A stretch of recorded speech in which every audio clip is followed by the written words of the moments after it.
Assalamualaikum warahmatullahi wabarakatuh. Selamat sore. Perkenalkan, nama saya Ferry Andriawan dengan NIM 2023 10 11 03 11 099. Pada kesempatan kali ini saya akan mempresentasikan resum materi tentang ruang lingkup viktimologi, aspek psikologis korban, aspek sosial korban, dan aspek ekonomi korban. Materi yang saya resum bersumber dari buku berjudul Viktimologi dalam Sistem Peradilan Pidana yang ditulis oleh Dr. Haji Siswanto Sunarso SHMH MKN, diterbitkan oleh Sinar Grafika pada tahun 2017. Buku ini membahas secara komprehensif tentang viktimologi dalam sistem hukum pidana Indonesia, termasuk di dalamnya mengenai ruang lingkup viktimologi yang akan saya jelaskan hari ini.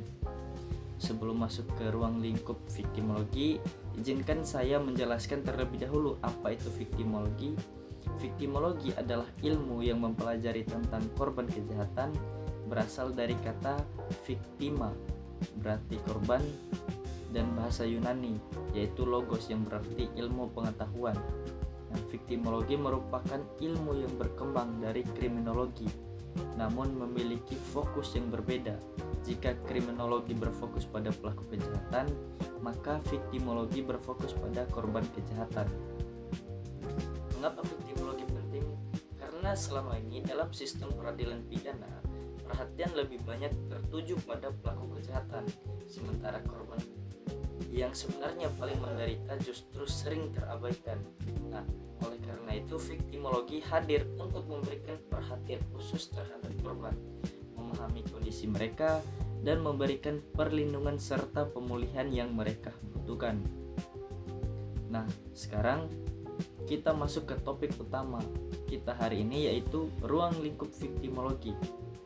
Karena ruang lingkup viktimologi sangat luas, karena banyak korban kejahatan mengalami dampak yang multidimensional. Menurut buku yang saya kutip atau yang saya rujuk, ruang lingkup viktimologi mencakup 3 aspek utama, yaitu aspek psikologis korban, aspek sosial korban, dan aspek ekonomi korban. Ketiga aspek ini saling berkaitan dan tidak dapat dipisahkan satu sama lain dalam memahami kondisi korban secara holistik.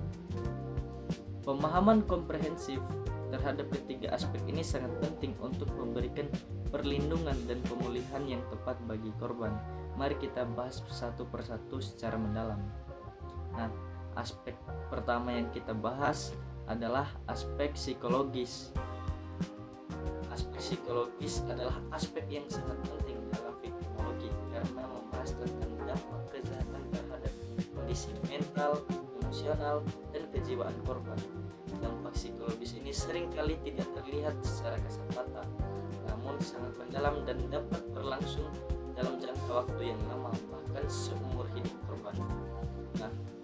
Korban kejahatan sering mengalami trauma psikologis yang mendalam. Trauma ini bisa berupa ketakutan berlebihan, kecemasan yang terus-menerus, atau mimpi buruk yang menghantui korban setiap hari. Bayangkan seorang korban perampokan yang setiap kali mendengar suara aneh di malam hari langsung ketakutan luar biasa, atau korban kekerasan yang setiap melihat orang dengan ciri-ciri mirip pelaku langsung merasa panik.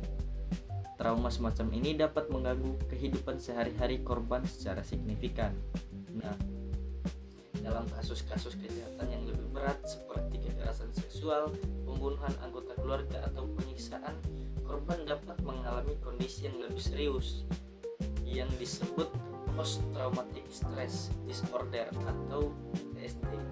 Ini adalah gangguan stres pasca trauma yang memiliki gejala-gejala spesifik. Korban mengalami PTSD, flashback, atau kilas balik kejadian traumatis secara tiba-tiba, seolah-olah kejadian itu terjadi lagi saat ini. Mereka juga cenderung menghindari tempat, situasi, atau bahkan orang-orang yang mengingatkan mereka pada kejadian traumatis tersebut. Korban PTSD juga mudah terkejut, sulit tidur, dan mengalami mimpi buruk berulang. Kondisi ini sangat mengganggu fungsi kehidupan normal korban dan memerlukan penanganan profesional yang serius. Selain itu, banyak korban kejahatan yang mengalami depresi berkepanjangan dan kecemasan yang kronis. Mereka kehilangan semangat hidup, merasa tidak berharga, kehilangan minat pada aktivitas yang dulu mereka sukai, dan dalam kasus yang parah, bahkan ada sampai pada pikiran untuk bunuh diri. Depresi ini bukan sekedar kesedihan biasa, tetapi merupakan gangguan mental yang memerlukan penanganan medis dan psikologis yang tepat. Korban merasa hidupnya tidak akan pernah kembali normal, merasa hancur dan kehilangan harapan untuk masa depan. Nah, yang juga sering terjadi terutama pada korban kejahatan seksual atau kekerasan dalam rumah tangga adalah perasaan malu dan bersalah yang sangat dalam. Ini adalah fenomena yang sangat memprihatinkan karena korban menyalahkan diri sendiri atas kejahatan yang menimpa mereka. Mereka berpikir, mungkin karena saya memakai pakaian seperti itu, mungkin karena saya pulang terlalu malam, atau mungkin saya memancing kejadian ini. Padahal jelas yang salah adalah pelaku, bukan korban. Perasaan malu ini membuat banyak korban tidak berani melaporkan kejahatan yang dialaminya, sehingga pelaku bebas berkeliaran dan bisa menimbulkan korban-korban baru. Nah, dampak psikologis lainnya yaitu gangguan kepercayaan. Korban menjadi sangat sulit mempercayai orang lain, bahkan orang-orang terdekat seperti keluarga atau teman. Mereka membangun tembok pertahanan yang tinggi, curiga terhadap niat baik orang lain, dan merasa tidak aman di lingkungan manapun. Ini mengakibatkan isolasi sosial dan kesulitan dalam membangun atau mempertahankan hubungan interpersonal yang sehat. Korban merasa sendirian dalam penderitaannya dan tidak memiliki tempat untuk berlindung atau berbagi. Nah, oleh karena dampak psikologis yang sangat serius ini, viktimologi menekankan pentingnya pendampingan psikologis bagi korban. Korban memerlukan layanan konseling, terapi psikologi, dan rehabilitasi mental yang profesional dan berkelanjutan. Tujuannya adalah agar korban dapat pulih dari trauma yang dialaminya, dapat mengelola emosi dan perasaan negatifnya, dan pada akhirnya dapat kembali menjalani kehidupan yang normal dan produktif. Pemulihan psikologis ini adalah hak korban yang harus dipenuhi oleh negara melalui sistem peradilan pidana. Aspek kedua yang sangat penting adalah aspek sosial korban.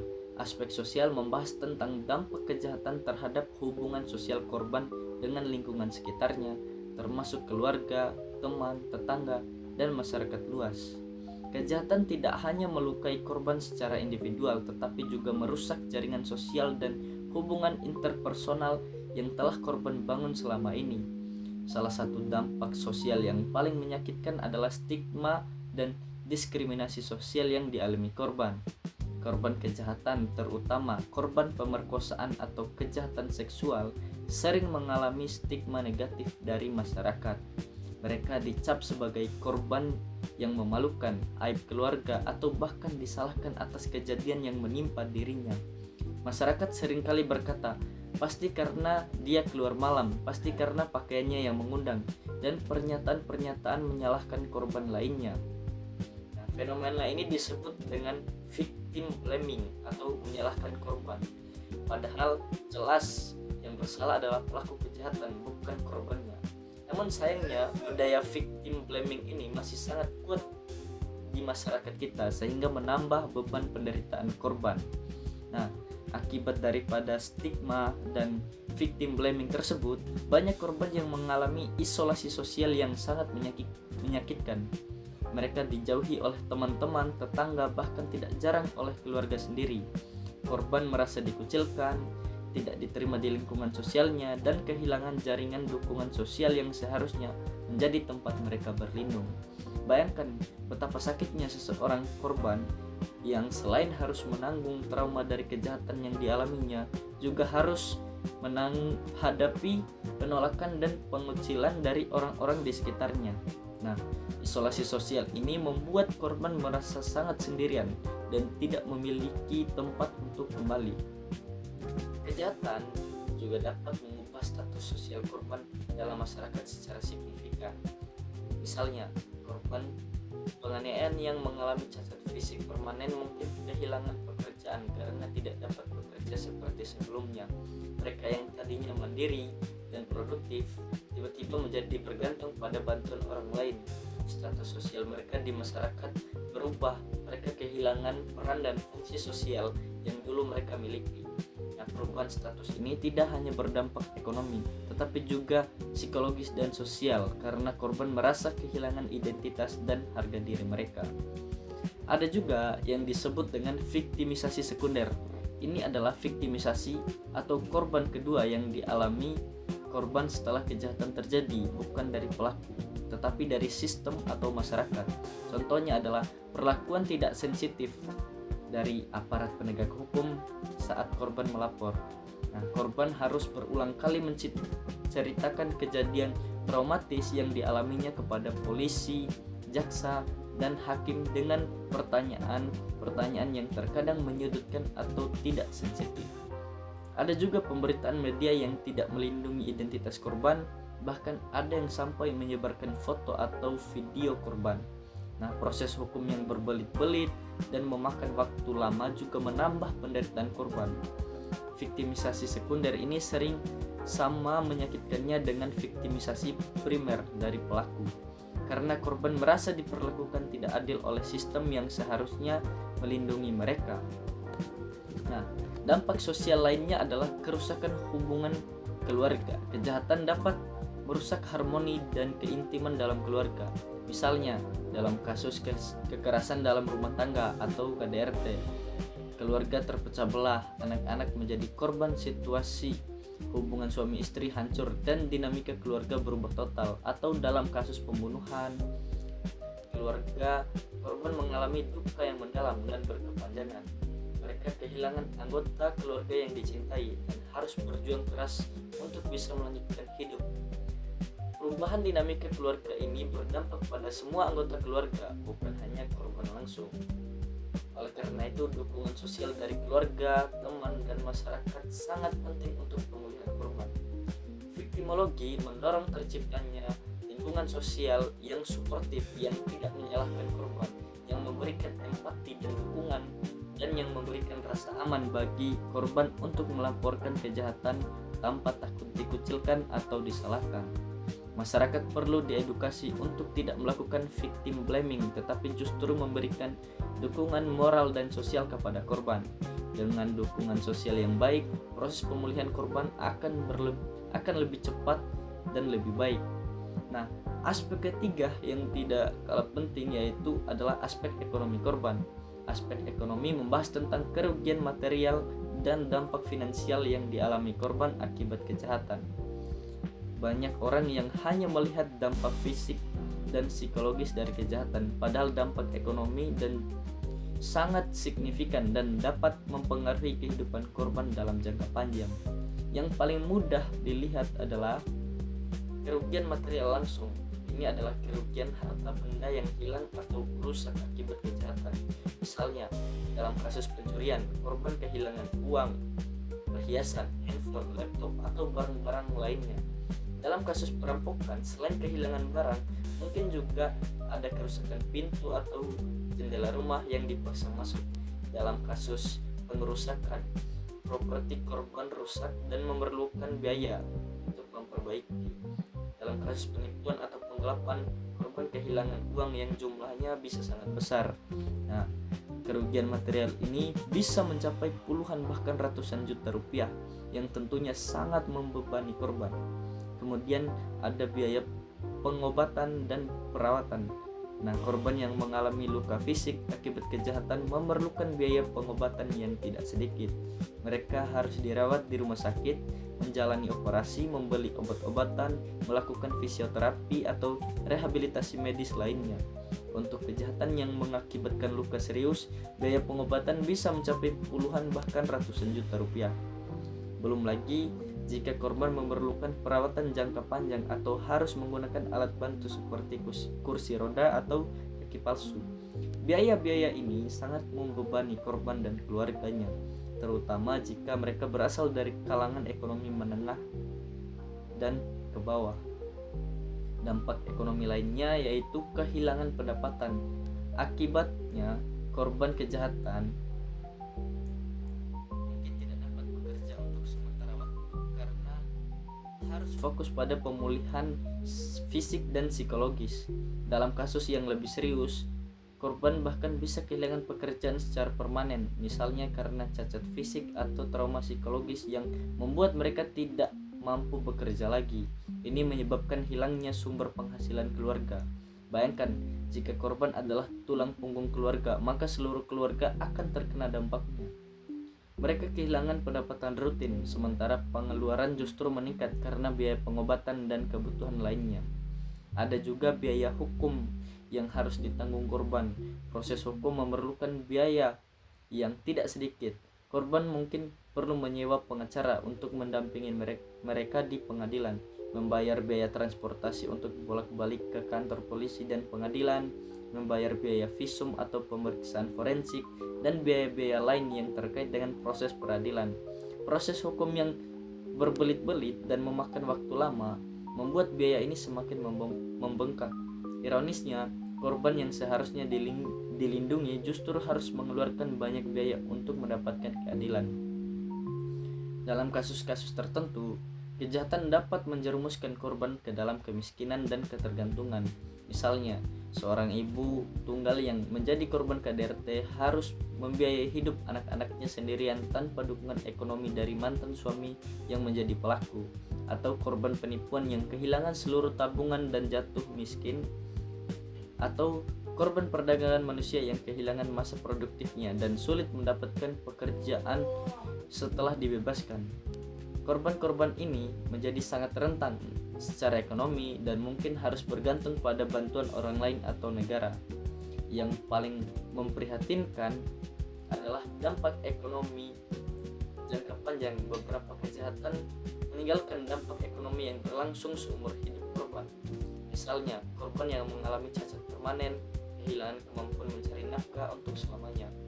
Mereka tidak hanya kehilangan pendapatan saat ini, tetapi juga kehilangan potensi pendapatan di masa depan. Dampak ekonomi ini tidak hanya dirasakan oleh korban sendiri, tetapi juga oleh keluarga dan anak-anak mereka. Ini adalah kerugian yang sangat besar dan tidak dapat diukur oleh uang. Oleh karena itu, viktimologi menekankan pentingnya kompensasi dan restitusi. Kompensasi adalah pemberian ganti rugi dari negara kepada korban kejahatan, sedangkan restitusi adalah pemberian ganti rugi dari pelaku kepada korban sebagai bagian dari putusan pengadilan. Mekanisme ini sangat penting untuk membantu pemulihan ekonomi korban dan mencegah korban jatuh ke dalam kondisi ekonomi yang lebih buruk. Sayangnya, dalam praktiknya mekanisme kompensasi dan restitusi di Indonesia masih belum berjalan dengan baik. Banyak korban yang tidak mendapatkan ganti rugi yang layak, sehingga mereka harus menanggung sendiri semua kerugian ekonomi yang dialaminya. Kemiskinan, misalnya, ibu tunggal yang menjadi korban KDRT harus membiayai hidup anak-anaknya sendirian tanpa dukungan ekonomi. Nah, dampak ekonomi jangka panjang. Beberapa kejahatan meninggalkan dampak ekonomi jangka panjang, seperti korban cacat permanen yang kehilangan kemampuan mencari nafkah seumur hidup. Dan pentingnya kompensasi dan restitusi. Oleh karena itu, viktimologi menekankan pentingnya kompensasi, pemberian ganti rugi dari negara kepada korban kejahatan. Restitusi, pemberian ganti rugi dari pelaku kepada korban sebagai bagian dari putusan pengadilan.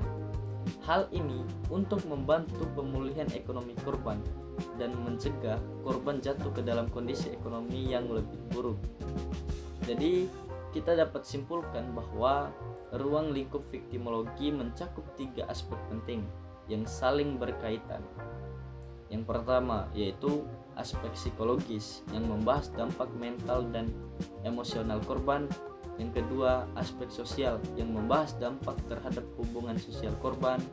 Dan yang ketiga, aspek ekonomi yang membahas kerugian material dan finansial korban.